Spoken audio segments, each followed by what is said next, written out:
Okay, so here we are back. We've introduced the idea of dynamics, the study of why things move. So we're going to explain where motions as we see them come from. And for that, we need to talk about Newton's laws of motion. Newton's first law. Let's start with the first one.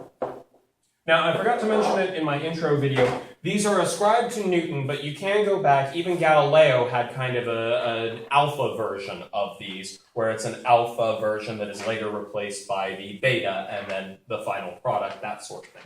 No one had brought all of them completely together and put them succinctly, and then built off of those to explain the universe the way Newton had. And that's why we give Newton credit for them. They're Newton's laws of motion. But depending on what you look at, you'll find a couple of people who had been around for quite some time before Isaac Newton that have been talking in a lot of these terms.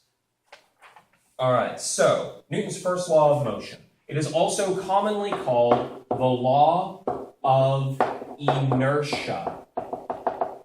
Now, inertia is kind of a big word, but it basically means it deals with specifically what Newton's first law talks about. And let's go ahead and talk about that. I'll go ahead and give you what is usually considered to be the book definition, but I don't like book definitions, but here we go.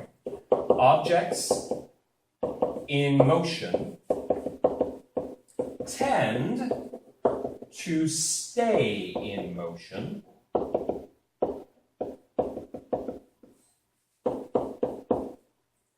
objects at rest tend to stay at rest.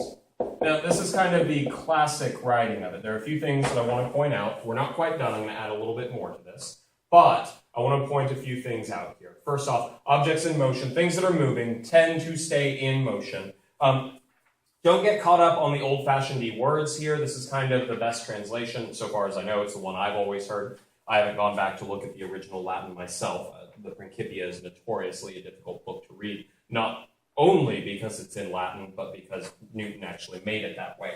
But neither here nor there. Don't get tripped up on the word tend and think that, okay, so maybe they'll do something else. Basically, if an object is moving, it will continue moving.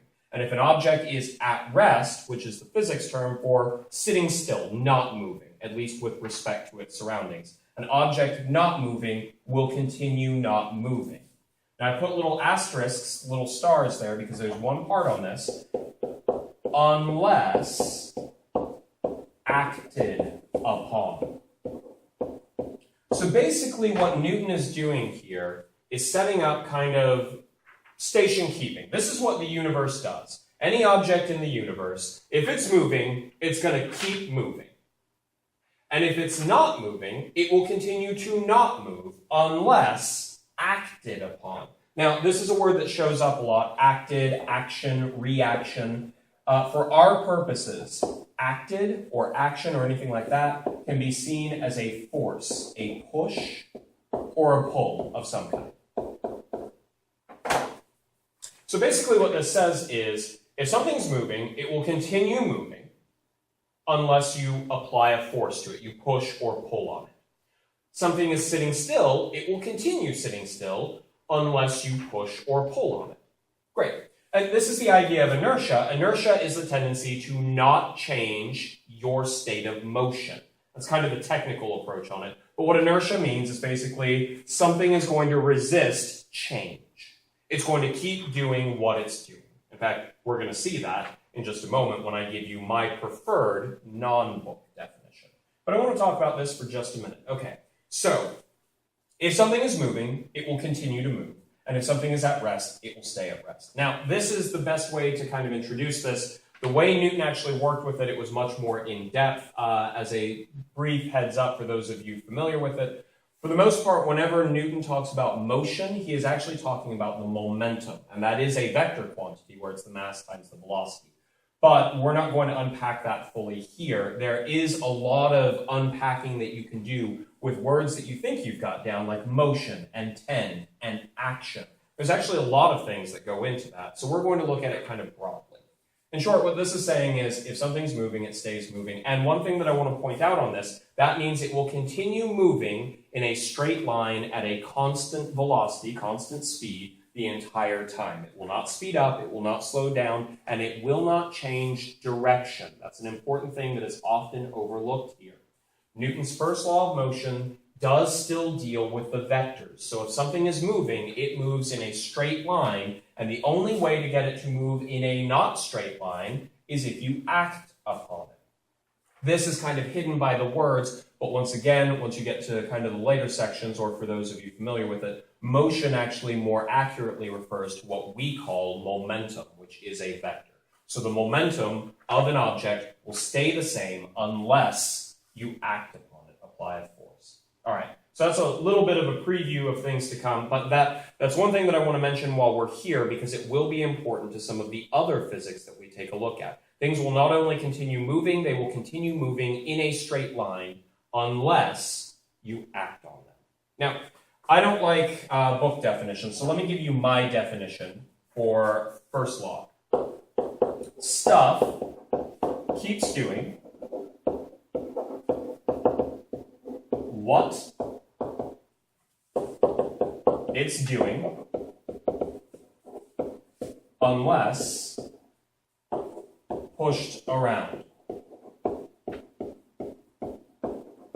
Kind of a useful rule for the universe in general. A lot of times, even with people, although I don't like applying these to non-physical circumstances, this is kind of a broad statement. The universe doesn't really like a whole lot of change unless it has to. Now, this is more of a broad statement, but it does get across the idea of what we're looking for. If something is moving, it will continue moving, specifically in a straight line, as I mentioned, unless you push it around. You apply a force, a push, or a pull. And if it's sitting still, it will continue sitting still unless you apply a force, push it around. Okay? So here's the information for Newton's first law.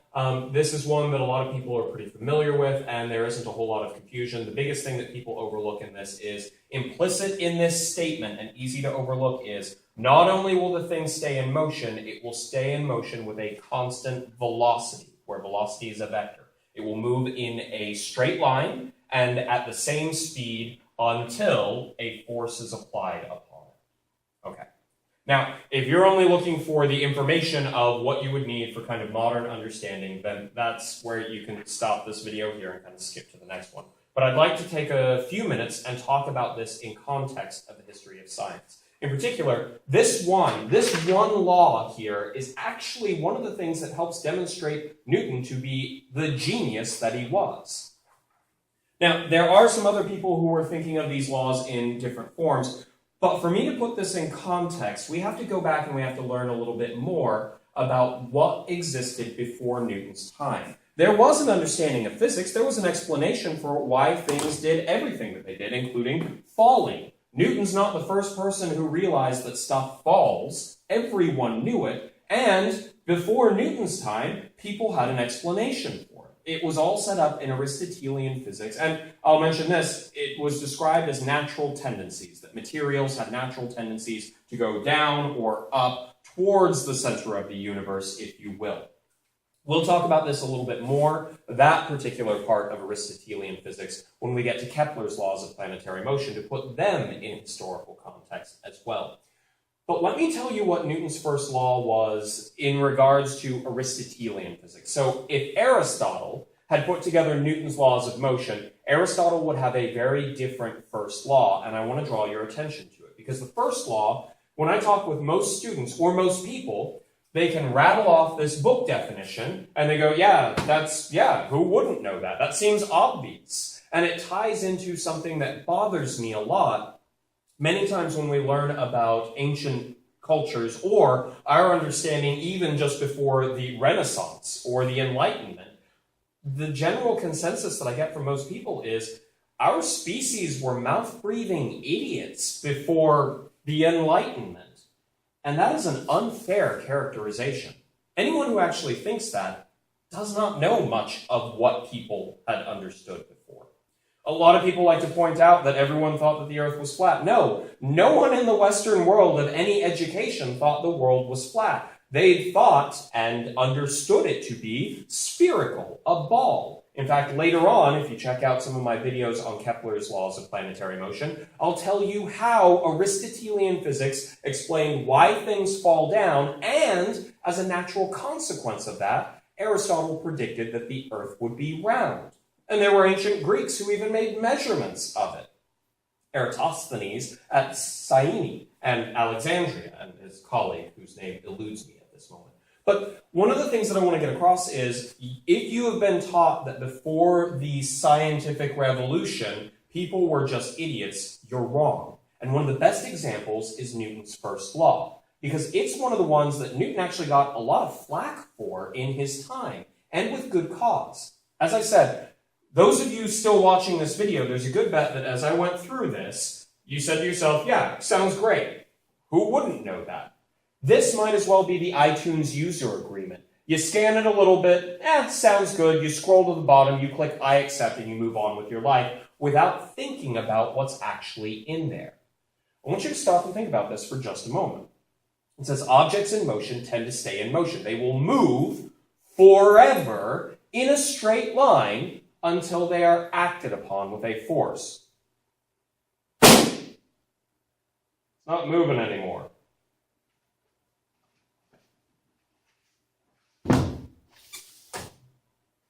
Oh, sorry. It ran into something. Why did it stop moving? In fact, this was one of the things that is actually far more challenging if you stop and you think about its prediction. Because what Isaac Newton says here is that if I take a ball and I throw it, that ball will continue moving in a straight line at the same speed forever until a force acts upon it.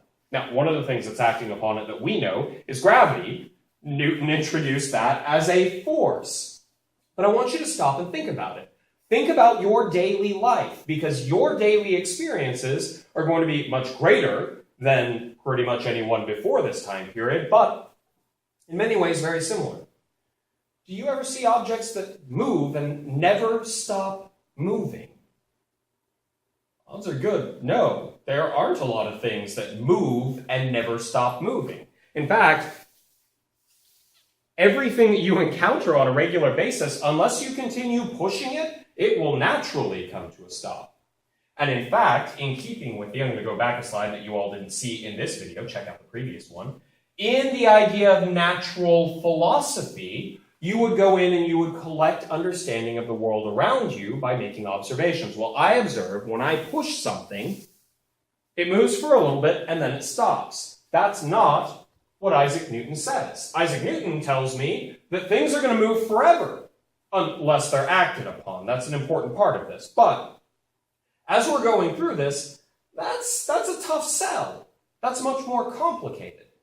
Aristotle's first law of motion would have been the natural state of any object is to be at rest, to be stationary. Now, you can disrupt its natural state by pushing it, by applying a force. But that only disrupts its natural state for a little bit, and then, after your disruption is out of the way, it will return to its natural state of not moving.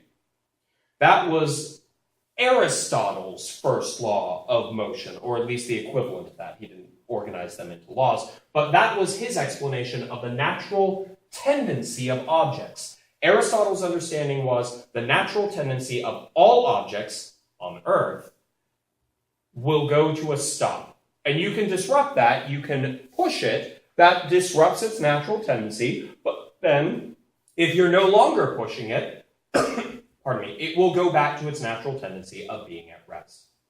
Now, if you are sitting in a room and you're hearing two people do that back and forth comparison of here's what I think is happening, here's what I think is happening, Aristotle's got the upper hand because he can take a book, he can nudge it and show, hey, it came to a stop in accordance with what I say. Everything tends to stop. And everything in your daily life, unless you continue pushing it, will come to a stop. Now, that doesn't mean Aristotle was right. It doesn't mean that Newton was wrong. It just means that there's more complexity there. Newton and modern physics would point out that there is a force acting on the book, the force of friction, and that is acting on it which tends to change its motion, and in this case results in it slowing down and stopping, which is great, but remember, before Newton, people weren't talking entirely in terms of these ideas of forces, and certainly hadn't laid all of them out. So you might have to go looking for them. This one's a pretty important one, I feel, because it's one that most people kind of take in stride, but it seems to be in stark contrast to what they see. Now, the reality is this is not only true, but it's a little more complex. The biggest thing about this is, and we can show this, is that it starts to show that we can verify these things with math. We can take our measurements. We can, after we introduce the idea of friction, we can work with it and we can make predictions that actually predict how quickly something will slow down. Because some things stop almost instantly, some things take a while to stop. Newton's physics will actually explain that. Aristotle's didn't, at least not in a way that was predictable. It was effectively, well, some things are going to slow down faster than others because of their inherent heaviness. But these are all parts of Newton's first law. They're things that are easy to overlook, and they actually challenge modern understanding. Now, Aristotle, I mentioned it earlier, that Aristotle's rules applied to the Earth because there is one place where you can see things move that don't stop moving, and that's when you look up in the sky. The sun never seems to stop moving. The stars never seem to stop moving. In fact, Aristotle, because he had one explanation for what's on Earth, and it seemed to be defied by everything up in space, that set up the understanding, a fundamental one, that the rules on Earth were different than the rules in space, what we now understand to be space. They had a different terminology back then. And that was something that was implicitly accepted because Aristotle's physics was very convincing and did seem to match at least a cursory glance. Isaac Newton was someone who came in and said, no, these are the laws of motion and they apply to everything, both here on Earth and in outer space. And that was one of the huge things that Isaac Newton brought in, that, so far as I know, no one else did. Not even Galileo looked at things like that. In fact, Galileo supported Aristotle's viewpoint that everything in space moved in perfect circles, despite the fact that Kepler had data to the contrary. Isaac Newton said, no, there's no difference between the rules here on Earth and the rules up in space. Everything follows these rules. And that was a profound statement that upended 2,000 years of legitimate understanding and decent understanding of the world around us. In fact, I enjoy the idea of sometimes teaching Aristotelian physics without telling people that we've demonstrated it to be wrong, and I could convince most people of Aristotle's rules, unless they're paying extra good attention. But here's Newton's first law of motion, and a bit of background on it as well.